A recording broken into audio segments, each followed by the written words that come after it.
ओम जगदाधार ओम जगदाधार सर्वधिष्ठान धात्रे नमः। सर्वधिष्ठान धात्रे नमः। ओम जगदाधार ओम जगदाधार सर्वधिष्ठान धात्रे नमः। सर्वधिष्ठान धात्रे नमः। ओम जगदाधार ओम जगदाधार सर्वधिष्ठान धात्रे नमः। सर्वधिष्ठान धात्रे नमः। सच्चिदानंद भगवान की जय। सनातन धर्म की जय। सतगुरुदेव भगवान की जय।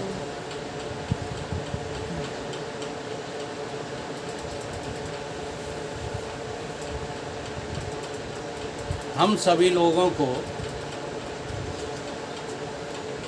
रोजाना कुछ न कुछ अनुभव होते रहते हैं और जो भी अनुभव होते हैं वो सब प्रत्यक्ष होते हैं। ज्ञानेंद्रियों के द्वारा जो भी अनुभव ग्रहण किए जाते हैं उन अनुभवों का नाम क्या है? प्रत्यक्ष अनुभव। और वो सबको समान होते हैं। अगर आँख से हमको रूप दिखता है, रूप का मतलब रूपवान और कुरूपवान दोनों को रूप कहते हैं, तो वो अनुभव हमें होगा, वही तुम्हें होगा, वही सबको होगा। तो बाहर के जो हम अनुभव करते रहते हैं, इन अनुभवों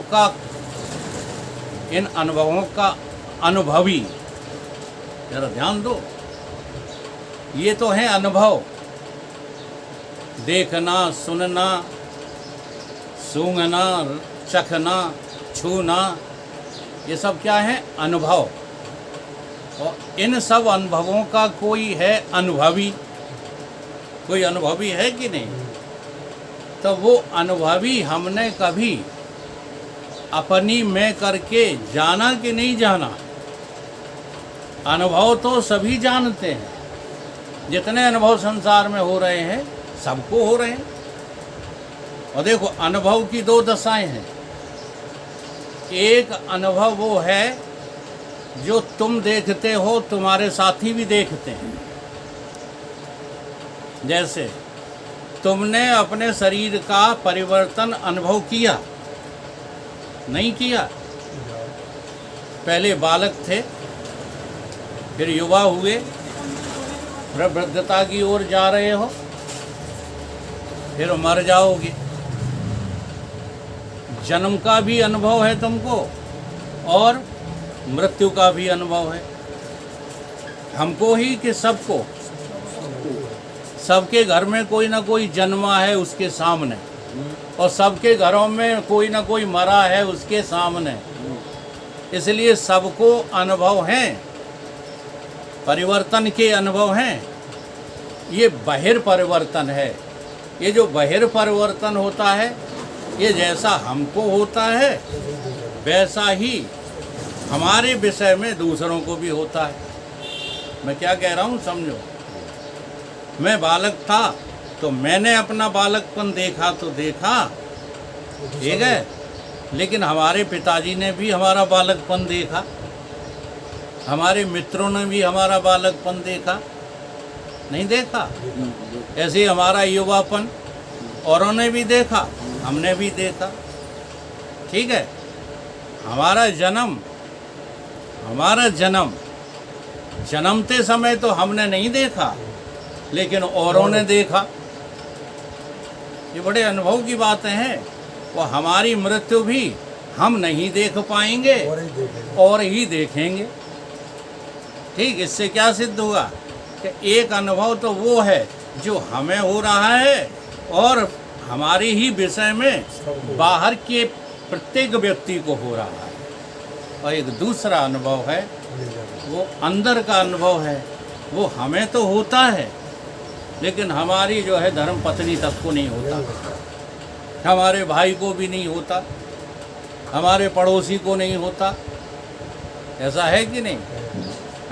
ऐसा कोई अनुभव आपका तलाश करो जो कभी तुम्हें तो होता हो, लेकिन तुम्हारे जो है खासम खास को नहीं होता हो। ऐसा अनुभव हुआ? रोज होता है। आपके जो सपने हैं उन सपनों के बारे में आप तो अनुभव करते हो, लेकिन आपका पड़ोसी आपकी बगल में सो रही आपकी धर्मपत्नी करती अनुभव? नहीं करती।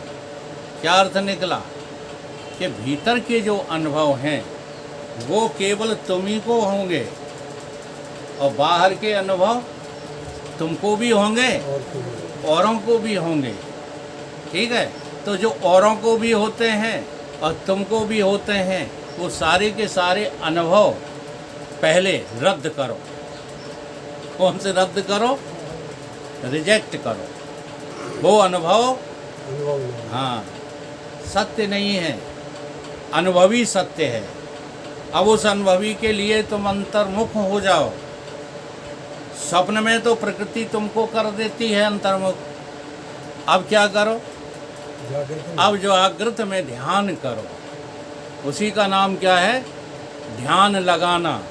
जब तुम ध्यान लगाओगे तो तुम्हारे ध्यान में कुछ ना कुछ अनुभव आएंगे, और जो आपके ध्यान में अनुभव आएंगे उसके अनुभवी आप ही होंगे, कोई और नहीं होगा। इसलिए जो बाहर के अनुभव थे उनसे अंतर के अनुभव श्रेष्ठ हैं। इसलिए भोग से ज़्यादा योग श्रेष्ठ है। समझ में आ रही है बातें? बाहर भोगानंद है और भीतर योगानंद है। अब जो भीतर के अनुभव आप करेंगे वो आपको पाप में नहीं ले जाएंगे। हाँ, गारंटी है। आप बैठकर के ध्यान में चाहे भले जो है स्वर्ग लोक जाना, चाहे कैसे भी जो है कुछ करते रहना। इसलिए गोस्वामी जी ने तो जो है एक जगह चौपाई लिख दी, उस पर बड़ा तर्क चलता है। अपन तर्कों के पक्ष में रहते नहीं। कलयुग में मनसा पाप, और हम तो ये कहते हैं काऊ युग में मनसा पाप नहीं लगता है। किसी भी युग में कैसे लग जाएगा? पाप तो होता ही तभी है जब तुम अपनी स्थूलता का अभिमान करते हो। नहीं, सूक्ष्मता का अभिमान करके और स्थूल को पकड़े बिना तुम क्रियाकलाप कर कैसे लोगे? बता दो। इसलिए हमारे भीतर भूत प्रेत पिशाच का भय डाला गया। भूत पिशाच प्रेत भीतर के अनुभव हैं। उसको कोई दूसरा न ठीक कर सकता है, न तुम्हारे ऊपर चढ़ा सकता है। ऐसा हो तो सिद्ध करके बताओ। लेकिन हम लोग चूक जो है साधना न करके लोगों के बहकावे में आकर के, अंधविश्वास में आकर के फंसते चले जाते हैं। भीतर का अनुभव कोई ले सकता तुम्हारा? अब भीतर से तुम्हें चुड़ैल लगी है तो ये बाहर वाले क्या ठीक कर पाएंगे? हैं? कैसे कर लेंगे? हाँ, इतना होता है कि वो थोड़ा साइकोलॉजी पढ़े होते हैं तो कह देते हैं कि इसको अवसर मत दो अकेला रहने का। अकेले रहने का अवसर मत दो, इसको हमेशा बाहर रखो, मनोरंजन कराओ, समाज की बातों में व्यस्त रखो। ये भीतर जा ही नहीं पाएगा तो भीतर वाला भूत जो है इसे लगेगा ही नहीं। अब जैसा भीतर वाला है तैसा ही तो बाहर वाला था। अब बाहर वाला भूत तुम्हारा कुछ बिगाड़ नहीं पाया। छित जल पावक गगन समीरा पंचभूत, ये पंचभूत लगे हैं तुम्हें कि नहीं लगे? इनने तुम्हारा कुछ बिगाड़ लिया है? तब ये भीतर जो है पांच भूत तुम्हारा क्या बिगाड़ेंगे? वो तो तुमको और सुलझाएंगे। तुम्हारे अंदर जो और गिनतियां पड़ी हुई हैं उनको सुलझाएंगे। इसी को जो है कहा है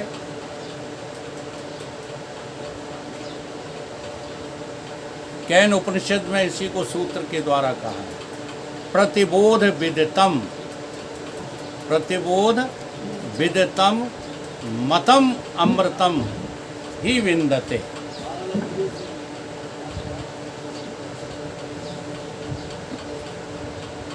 ओम ओम ओम। ध्यान उधर चला गया।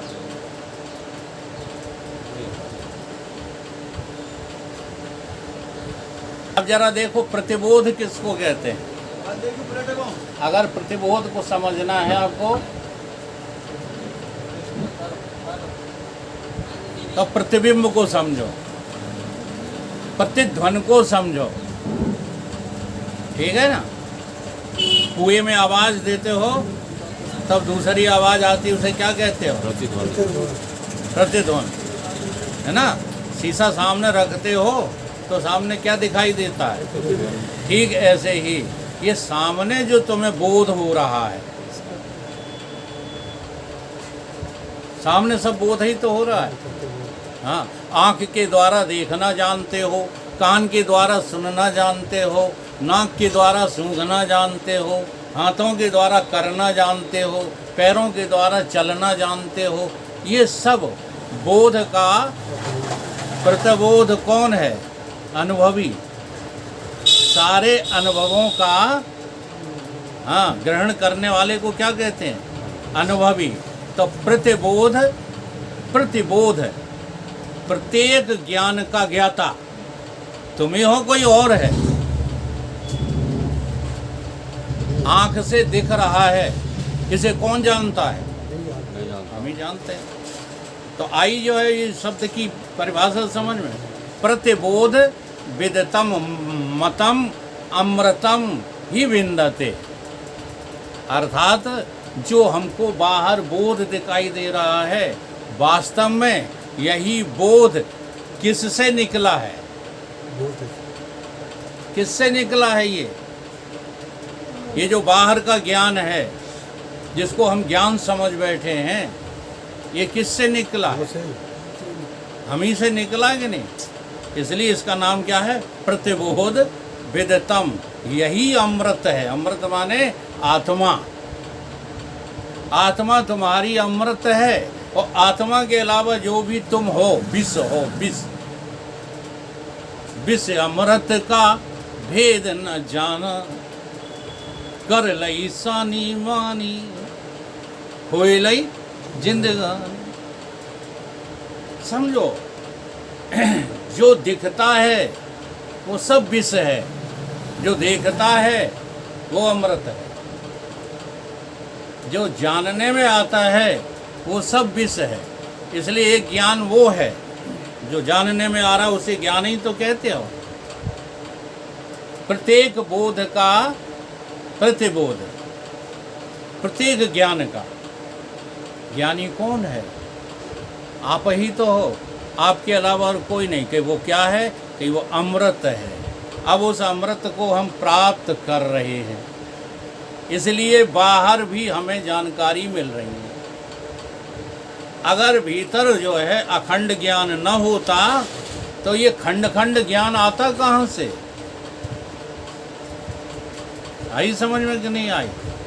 अब ये जो है आत्मा तुम्हारा, आत्मा ये क्या पैदा करता है? तुम्हारा आत्मा जो है वो पैदा क्या करता है? ये बाहर वाला ज्ञान।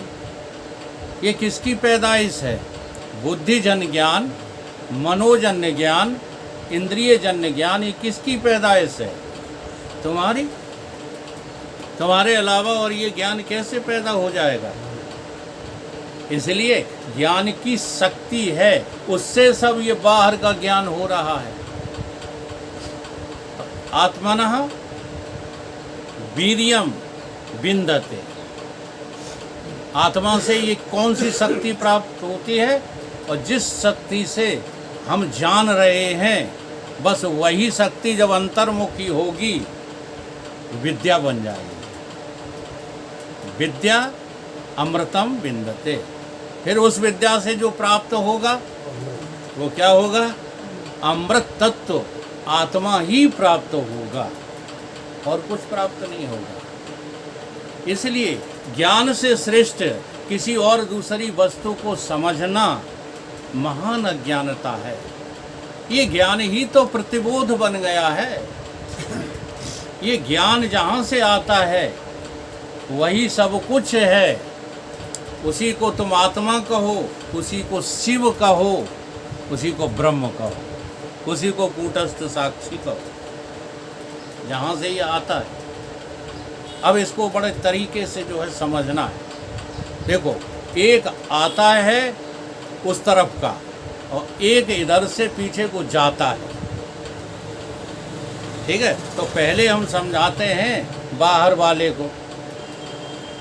सबसे पहले तुमने विषय देखे, ध्यायतो विषयान पुंसा। काय का ध्यान आया? विषयों का। अब उसके ध्यान आते ही तुम क्या हो गए? आसक्त हो गए। ध्यायतो विषयान पुंसा संगे तेषु संजायते। आसक्त हो गए। इस रहस्य को समझो। और आसक्त यानी प्रभावित हो गए। और आसक्त हो जाने से क्या हुआ? संगे संजायते कामः। अब जो है जब आसक्त हो गए तो भीतर कामनाएं उठने लगी। उस काम से क्या हुआ? काम में विघ्न पड़ता है, क्योंकि ऐसा कोई मनुष्य ढूंढ करके लाओ जिसकी सारी कामनाएं पूरी हो जाती हों। और जब कामनाएं पूरी नहीं होती उसका नाम है विघ्न। और इस विघ्न से कामात क्रोधः अभिजायते। क्या पैदा हो जाता है? क्रोध पैदा हो जाता है मन में। कोई क्रोध नहीं है जिससे हमारा पीटी करते हैं, वो भी क्रोध है जिसके कारण तुम संसार को पाने में लगे पड़े। तुम क्रोध के वश में, हरी सेठ जी बात समझ में, काम के वश में होकर के संसार की वस्तुओं को प्राप्त करने में लगे पड़े हो। और नहीं तो अप्राप्ति की कभी प्राप्ति हो सकती है?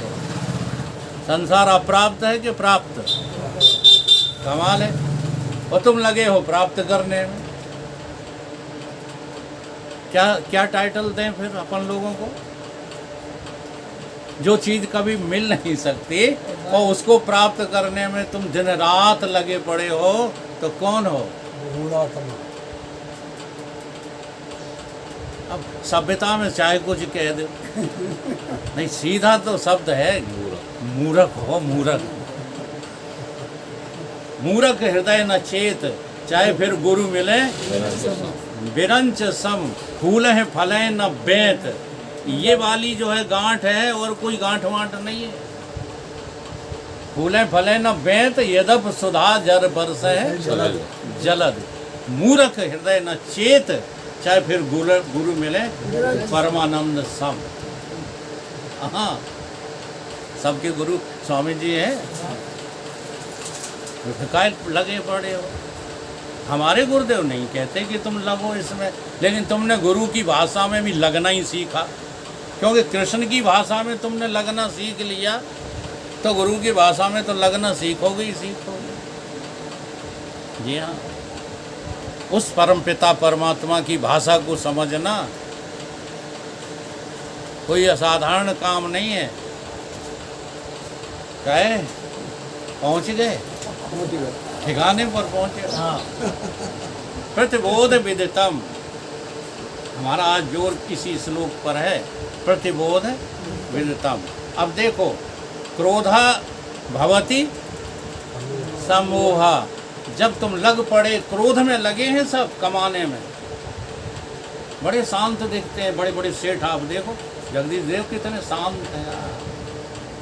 और दुकान पे इसी से भी ज़्यादा। जानते हो जगदीश दुकान, जगदीश के बिना क्यों नहीं चल सकती?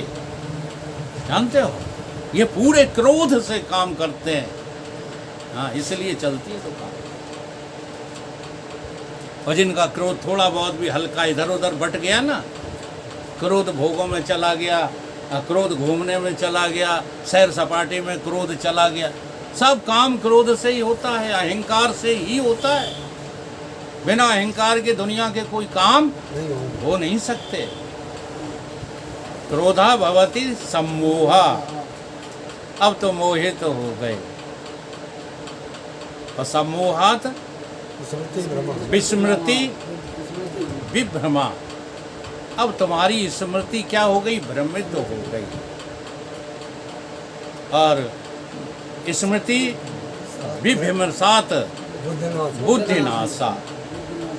आपकी बुद्धि का क्या कचूमर निकल गया। बुद्धिनाशा प्रणश्यते, प्रणश्यते का मतलब पतित तो हो गए। अब आप गिर गए हो, मनुष्य होकर के भी आप उत्कृष्ट नहीं हो पा रहे, गिर पड़े।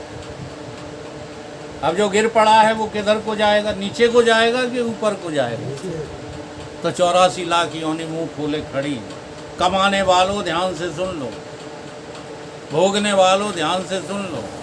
कमाई में और भोगाई में लगे रहे तो 84 मिलेंगी, मनुष्य जन्म ही नहीं मिलेगा। और तो छोड़ो, अपवर्ग और स्वर्ग की तो बात छोड़ दो, नरक ही तुम्हारा इंतजार कर रहा है।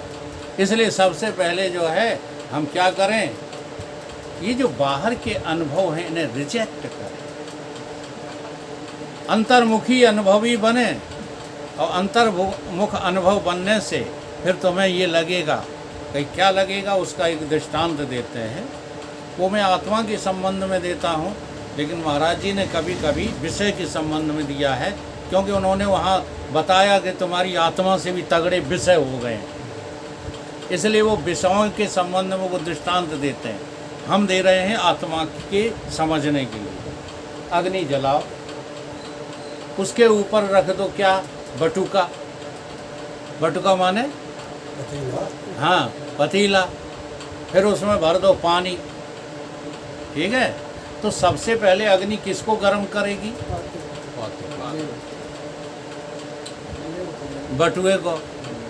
और बटुआ किसको गर्म करेगा, अब उसमें दाल या चावल डाल दो, फिर वो पानी किसको गर्म करेगा, दाल चावल को, ठीक है। और वो दाल चावल जो है पक जाएंगे, फिर पके पकाए में तुम उंगली डाल दो, जलोगे कि बचोगे, ठीक है।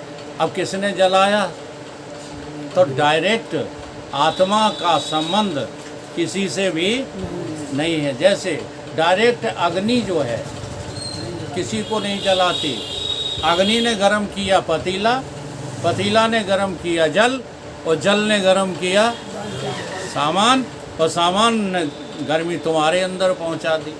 ये क्रम है कि नहीं। तो ठीक इसी प्रकार से आत्मा प्रतिबोध है विदितम, आत्मा का बोध ही सबसे पहले कहाँ आया, तुम्हारी बुद्धि में। यहाँ अब बुद्धि यदि चैतन्य न होती, इसलिए कहा गया है उस चौपाइयों में, सो हम स्मृति वृत्ति खंडा दीप शिखा सोई परम प्रचंडा।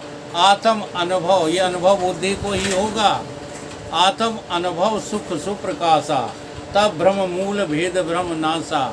और फिर ऐसी बुद्धि के सामने क्या होगा, क्या होगा, फिर होगा इसका जो है हिरास। इंद्रिय नाम झरोखा नाना, तहाँ तहाँ कर बैठे सुर थाना। आवत देखें विषय बिहारी, और खोल दें कपाट उघारी। उघार क्या है शब्द, हाँ मुझे ध्यान नहीं रहता। कपाट उघारी, कपाट उघारी। और फिर क्या होता है वहाँ, होय बुद्धि जो परम। तो सयानी बुद्धि कौन सी है, जो आत्मिक है, जिस बुद्धि में स्वीकार किया गया है अहम आत्मा ब्रह्म, वो बुद्धि कैसी है, वो सयानी बुद्धि है। अब वो बुद्धि प्रभावित नहीं होगी किससे, मन से। मन प्रभावित होगा उस बुद्धि से, बुद्धि प्रभावित नहीं होगी। इंद्रियां प्रभावित नहीं होंगी बाहर से, मन के पीछे चल देंगे। तो जहाँ बुद्धि, अब बुद्धि कहाँ है, आत्ममयी है बुद्धि। तो मन क्या हो गया, आत्ममयी हो गया। इंद्रियां क्या हो गई, आत्मलगन में विलीन हो गई। अब विषय क्या कर पाएंगे हमारा, बता दो। वही बुद्धि जो परम सयानी। अब ऐसी सजग बुद्धि जब तक नहीं बनाओगे, तब तक ये आत्मा का बोध कैसे होगा।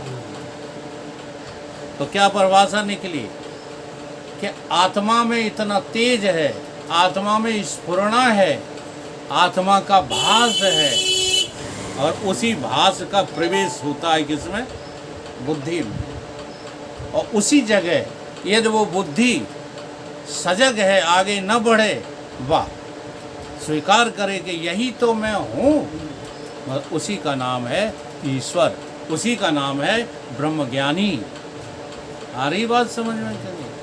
और वही अवतार लेती है। आत्मा का डायरेक्ट अवतार नहीं होता। अवतार लेने वाली कौन सी? आत्मिक बुद्धि, परमात्मिक बुद्धि। अवतार लेकर के फिर क्या करते हैं? फिर इस संसार में अभिनय करते हैं, नहीं करते। नट इव चरित करित विधिनान सदा स्वतंत्र आत्म भगवान। अरे आत्मा को छोड़ के तुम किस राम को ढूंढ रहे हो? तुम राम राम करते करते जो है बूढ़े हो जाते हो, लेकिन न राम को समझ नहीं पाते। क्यों नहीं समझ पाते? क्योंकि अपनी आत्मा को नहीं समझते। एक बार आत्मा को समझ लो तो राम भी आत्म राम हो जाएंगे। तो आत्म राम में पूरा विश्राम मिलता है। मिलता है कि नहीं मिलता है? ये है कथा वेदांत की। तो नट, अब नट बन जाएगी बुद्धि तुम्हारी। क्या हो जाएगी? नटवर हो जाएगी। उस वर को धारण कर लेगी, सीतावर हो जाएगी। हो जाएगी कि नहीं? ज्ञान अखंड, हाँ, ये है अखंड। ये बुद्धि में अखंडता निश्चय हो गई। इसलिए बुद्धि का बहुत बड़ा रोल बताया है। गीता में भगवान कहते हैं बुद्धि योग के अलावा और कोई दूसरा योग नहीं है। तो आपके पास भी, नहीं तो जानवरों को क्यों नहीं प्राप्त हो जाता परमात्मा? बता दो। परम तत्व की बात को जानवर क्यों नहीं सुनते बैठ कर के? अगर कल से हम भैंसियाँ इकट्ठी कर लेंगे, उनको कथा सुनाएंगे, ठीक रहेगा? हैं? अच्छा, और कुछ तो मिलेंगे नहीं। सबसे सस्ते मुर्गा मुर्गी मिल जाते हैं, उन्हीं को खरीद लेंगे, इस कमरे में बिठा लेंगे, जगदीश को कह देंगे तुम अपना काम करो, उन्हें कथा सुनाएंगे। तो इस कथा का फिर जो है कुछ सार निकलेगा? केवल मनुष्य के लिए है ये कथा। इसलिए कथाओं को जो है वृथा ना बनाइए। सच्ची कथा जो है, देखो तुम्हारी बुद्धि आत्मा से प्रभावित हो तो फिर बुद्धि मन से और इंद्रियों से और विषयों से प्रभावित नहीं होगी। अगर आत्मा से प्रभावित नहीं है तो फिर ये संसार में नाटक नहीं करेगी, बल्कि संसार को सत्य समझ करके उसमें डूबेगी, उछलेगी। कभी सुखी कभी दुखी हो। सुख में सुखी दुख में दुखी रहना सभी नर जानते। परमानंद में हर वक्त रहना कोई गुरु से सीख ले, कोई हमसे सीख ले। हर समय खुशहाल रहना कोई हमसे सीख ले। अब देखिएगा, भगवान राम नटवर हैं, भगवान कृष्ण नटवर हैं और नट का काम कर रहे हैं। इसलिए कभी प्रभावित नहीं होते और काम पूरा कर जाते हैं। कर जाते हैं कि नहीं? रामायण वाले जानते होंगे, एक और दोहा है ना, यथा अनेकन भेषधर नृत्य करे नट कोई, जोई जोई भाव दिखावे, जोई जोई कि सोई सोई। हमें शब्द याद नहीं रहते। जोई जोई भाव दिखावे आपन हाँ। होए न सोए। जो जो भाव दिखाइए आपन होए न सोए। अब देखो, अभिनय कर रहे हैं कि नहीं कर रहे हैं? कितना बड़ा अभिनय। रावण रथी विरथ रघुवीर, रावण रथ लेकर के अटैक कर रहा है और वे बिना रथ के हैं। जब अभिनय नहीं पहचान पाया विभीषण तो दुखी होने लगा। तो राम ने कहा दुखी क्यों होता है? ये तो मेरा नाटक है। हाँ, न रावण कोई है, न अयोध्या का नरेश राम कोई है। ये राम और रावण ये मेरा क्या है? अभिनय है, अभिनय। अब ईमानदारी से तुम देखना, पुत्र और पिता का तुम्हारा अभिनय है, नहीं साचो लगत पति पत्नी का अभिनय है। नहीं है। अच्छा, अभिनय है तो अभिहाल मर जाए, हमारा क्या बिगड़ रहा है? अभिनय है तो, अभिनय है ही नहीं है। क्योंकि अभिनय में कभी भी जो है अभिनय करता, अभिनय को सत्य स्वीकार करता ही नहीं करता है क्या? टिकट हनुमान जी की रस्सी